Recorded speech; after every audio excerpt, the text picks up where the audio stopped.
The Juan Fernández Islands sit in the South Pacific Ocean, several hundred miles west of the Chilean mainland. They rise abruptly from deep water, volcanic in origin, their cliffs dark and uneven. The largest of them, known today as Robinson Crusoe Island, is marked by steep ridges, narrow valleys, and a shoreline broken by small coves. Fresh water runs down from the higher ground in thin streams. The climate is mild, shaped by ocean currents and steady winds, with long periods of cloud and sudden, heavy rain. In the early 18th century, the island was uninhabited. No permanent settlements existed there. Ships occasionally stopped to take on water or wood, but most passed without landing. From the sea, the island appeared remote and self-contained, with little to suggest human presence. The interior was difficult to reach from the shore. Dense vegetation covered much of the lower ground. Higher elevations opened into grasslands where goats, introduced decades earlier by Spanish sailors, had multiplied in the absence of predators. Sound traveled differently in this place. Wind moved through trees and over rock faces without interruption. Birds nested along the cliffs and in the forests. At night, the absence of artificial light left the island entirely dark, broken only by moonlight or fire. In 1704, this island was known to European sailors as Masa Tierra. It was used occasionally as a provisioning stop, but it was not claimed or governed. No rescue system existed. Anyone left behind would depend solely on what the island could provide. The shoreline offered no shelter beyond natural overhangs and small beaches. The sea was often rough, making landing uncertain. Once a ship departed, there was no expectation it would return. The island did not sit along major shipping routes. For a person left there alone, the surrounding ocean represented distance rather than passage. This was the setting in which one sailor would remain, isolated from all human contact. For more than 4 years, Alexander Selkirk was born in 1676 in the village of Largo, on the eastern coast of Scotland. He was one of several children in a family connected to the sea. His father was a shoemaker, but Largo's economy and daily life were shaped by fishing and coastal trade. From an early age, Selkirk was familiar with ships, harbors, and the routines of maritime work. By his late teens, he had gone to sea. Selkirk lived during a period when Britain and Spain were frequently in conflict, both directly and through sanctioned private warfare. Privateers were privately owned vessels authorized by governments to attack enemy shipping. For sailors, privateering offered the possibility of profit beyond regular wages, but it also carried high risk. Voyages were long, discipline was harsh, and mortality from disease and shipwreck was common. By the early 1700s, Selkirk was an experienced sailor. Contemporary accounts describe him as skilled in navigation and seamanship, but also as difficult in temperament. He was known to argue with superiors and to question authority. These traits would later influence his fate. At the time, such behavior was not uncommon among sailors, but it could become dangerous aboard a ship operating far from home. In 1703, Selkirk joined an English privateering expedition bound for the Pacific coast of South America. The voyage was led by William Dampier, a seasoned navigator and writer, though not the overall commander. Selkirk served as sailing master aboard the ship Cinque Ports, under Captain Thomas Stradling. The expedition's goal was to capture Spanish vessels and settlements, disrupting trade and returning with cargo of value. The journey was difficult from the beginning. The ships were poorly supplied and plagued by disagreements among officers. The Cinque Ports suffered from structural problems and damage during the voyage around Cape Horn. Repairs were often delayed or improvised. Food was limited, and scurvy and other illnesses affected the crew. Selkirk, as sailing master, was responsible for the condition of the ship and the safety of navigation. Over time, he became increasingly concerned about the seaworthiness of the Cinque Ports. He believed the hull was badly compromised and that continued sailing would lead to disaster. His concerns brought him into conflict with Captain Stradling, whose authority on board was absolute.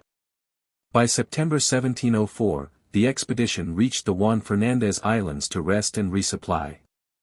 It was there, on Massa Tierra, that Selkirk's disagreement with his captain would reach a final point. When the Cinque Ports anchored off Massa Tierra in September 1704, the stop was intended to be temporary. The crew went ashore to collect fresh water, hunt goats, and repair what they could of the ship. Tents were set up near the beach, and small groups moved inland to gather supplies. For sailors accustomed to months at sea, the island offered brief relief. Selkirk used this time to inspect the condition of the vessel more closely. He believed the ship's hull was riddled with worm damage and leaks. In his assessment, the Cinque Ports would not survive an extended return voyage or further combat. Selkirk argued that the ship needed major repairs that could not be completed with the materials on hand. Captain Stradling disagreed. He was under pressure to continue the mission and was unwilling to delay further. The dispute between the two men became public and heated. Selkirk insisted that sailing the ship would result in its loss and the deaths of the crew. According to later accounts, he declared that he would rather remain on the island than continue aboard a vessel he believed to be unseaworthy. It is unclear whether Selkirk intended this as a final decision or as a challenge meant to force repairs. What is certain is that Stradling accepted his statement literally. Selkirk was put ashore with his personal belongings. These included a musket with powder and shot, a knife, cooking utensils, some clothing, bedding, a Bible, navigation instruments, and a small quantity of provisions. He was not marooned secretly or by force. The decision occurred in daylight, in view of the crew. No immediate attempt was made to reverse it. Once Selkirk was left on shore, the Cinque Ports prepared to depart. The ship weighed anchor and sailed away from the island. Selkirk watched from the beach as it disappeared beyond the horizon. No arrangement for his return was discussed. The expedition continued without him. Within months, the Cinque Ports was lost off the coast of South America. Many of its crew were killed or captured. Selkirk would later learn that his assessment of the ship had been correct. At the moment the ship vanished from sight, however, Selkirk was alone. The island that had offered brief shelter now became the entirety of his world. Selkirk's first priority was shelter. Near the landing area, the ground was exposed to wind and spray, and he moved inland toward higher ground where trees offered protection. He constructed simple shelters using branches and grasses, later improving them into two small huts set a short distance apart. One was used for sleeping, the other for cooking and storage. Fire became central to his routine, both for warmth and for preparing food. Food sources on the island were limited but reliable. Goats, descended from animals left by earlier Spanish expeditions, roamed the interior. Selkirk hunted them with his musket until his powder ran out. After that, he learned to chase and capture them by hand, a skill he developed over time as his physical condition adapted to the terrain. He also relied on fish, shellfish, and seabirds, though these were less consistent.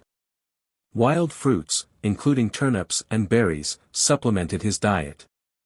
Fresh water was available from streams that ran down from the hills, especially after rainfall. Selkirk learned their locations and adjusted his movements accordingly. He established regular paths between his shelters, water sources, and hunting grounds.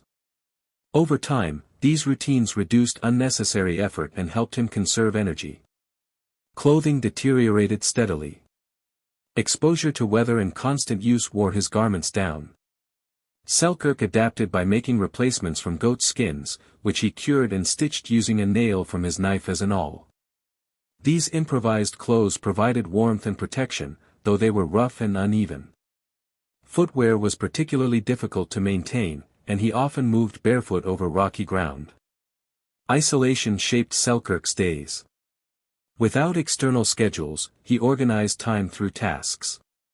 Hunting, maintaining shelters, tending fire, and preparing food filled daylight hours. At night, he read from the Bible, the only book he possessed. This reading served both as structure and as mental anchoring. Contemporary accounts suggest that he memorized large portions of the text over time. Rats, brought ashore from visiting ships in earlier years, posed a persistent problem. They attacked Selkirk at night, biting his feet and hands. To manage this, he tamed several feral cats found on the island, allowing them to sleep in his shelter. Their presence reduced the rat population and provided limited companionship. Selkirk also faced environmental hazards. The island's interior was uneven, with steep slopes and dense vegetation. Falls were common, and he was injured on several occasions, including a severe fall from a cliff while hunting goats. He survived, though the incident limited his movement for an extended period. Despite these challenges, Selkirk maintained a level of physical health uncommon in long-term isolation. His diet, though simple, was varied enough to prevent scurvy. Continuous physical activity strengthened his endurance. His survival was not the result of constant improvisation but of repetition and discipline. Years passed without human contact. Ships occasionally appeared offshore, but Selkirk avoided them when he recognized them as Spanish, knowing capture would likely mean imprisonment or death. Each missed opportunity extended his isolation. His life became defined by the island's cycles. Seasons changed subtly. Vegetation grew and receded. The routines he established sustained him, but they also reinforced the permanence of his situation. As Selkirk's isolation continued into its third and fourth years, the cumulative effects of solitude became more pronounced. Physical survival no longer required constant innovation, but maintaining health demanded ongoing effort. Minor injuries took longer to heal. The absence of salt, metal tools, and medical supplies limited his ability to treat wounds or illness. He relied on rest and familiarity with his own limits. Time lost clear definition. Without a calendar or mechanical clock, Selkirk measured passing years only approximately. He observed seasonal changes in rainfall and plant growth, but exact dates slipped away. This lack of temporal reference eroded his sense of duration. Days became interchangeable, structured only by routine rather than progression. Psychological strain increased gradually rather than through sudden crisis. Selkirk later reported periods of deep loneliness and despair, especially during storms or illness, when movement was restricted and the island felt smaller. There is no evidence that he experienced hallucinations or delusions, but his dependence on habit and religious reading intensified during these periods. Fire remained a constant concern. Keeping it lit required attention, especially during heavy rain. Losing it would have meant starting again by friction, a difficult task with limited tools. Selkirk guarded embers carefully and avoided unnecessary risk. His clothing and shelters continued to degrade and require repair. Goatskin garments stiffened over time and had to be replaced. Weather damaged roofing and walls. Maintenance occupied a significant portion of his energy, particularly as his body aged through the years of isolation. Encounters with ships became emotionally complex. On at least 2 occasions, Selkirk sighted vessels offshore and attempted to signal. When he realized they were Spanish, he retreated into the forest to avoid discovery. These moments reinforced the dual nature of rescue: contact could mean survival or capture. Each ship that sailed away without landing deepened the uncertainty of his future. The island itself changed little. Its resources remained stable, but they demanded constant labor. There was no accumulation, only preservation. Selkirk's life narrowed to immediate needs and repetitive tasks. By the 4th year, endurance replaced hope as the dominant state. Survival continued, but without expectation of resolution. The possibility of permanent isolation became increasingly real. In February 1709, nearly 4.5 years after Selkirk had been left on Massa Tierra, 2 English privateering ships approached the island. They were the Duke and the Duchess, commanded by Woodes Rogers. The expedition, like the one Selkirk had joined years earlier, was operating under a privateering commission against Spanish interests in the Pacific. When the ships anchored offshore, landing parties went ashore to collect fresh water and hunt goats. Selkirk saw them from higher ground. Unlike earlier sightings, these vessels flew English colors.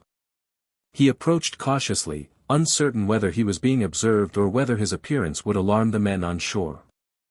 When contact was made, Selkirk was described as dressed in goat skins and moving quickly over the terrain. His speech was reportedly difficult to understand at first, shaped by years without conversation. The crew soon confirmed his identity. Woodes Rogers recorded the encounter in his published account of the voyage, noting Selkirk's condition and the length of his isolation. Selkirk was taken aboard the Duke. He was provided with clothing and food, though his diet was adjusted gradually. His physical condition was stronger than might have been expected, but his reintroduction to shipboard life required time. Noise, crowding, and structured hierarchy contrasted sharply with the autonomy of the island. Once recovered, Selkirk joined the expedition as a sailor. His experience and resilience were valued, and he participated in further privateering actions along the South American coast. The island was left behind without ceremony. Selkirk did not return to it. The expedition eventually completed its circumnavigation and returned to England in 1711. Selkirk's survival became known through Rogers's account and through subsequent retellings. His time alone on Massa Tierra was confirmed by multiple witnesses and records. His removal from the island did not mark an end to hardship, but it did close a period of total isolation that had lasted more than 4 years. Alexander Selkirk returned to Britain carrying an experience few could fully understand. His survival did not rely on a single dramatic event, but on sustained attention to routine, restraint, and adaptation. Contemporary records show that he struggled at times to reintegrate into settled life, moving again between ships and shore. He died in 1721 while at sea, not as an isolated figure, but as a working sailor. The island where he lived alone remained largely unchanged. It continued to serve as a temporary refuge for passing ships. Decades later, it would be renamed Robinson Crusoe Island, reflecting the cultural impact of Selkirk's story rather than the details of his life. His experience entered literature through reinterpretation. Elements were reshaped, dramatized, and fictionalized. What endured beneath those layers was a documented case of long-term solitary survival without rescue planning, external support, or technological aid. Selkirk's years on Massa Tierra offer a record of human endurance grounded in order rather than heroism. The historical significance lies not in spectacle, but in the quiet persistence of daily work carried out far from observation. When the island fell out of sight behind the departing ships, it returned to silence. Selkirk's presence there ended without ceremony, leaving no permanent trace, only a documented interval of human life sustained at the edge of the known world.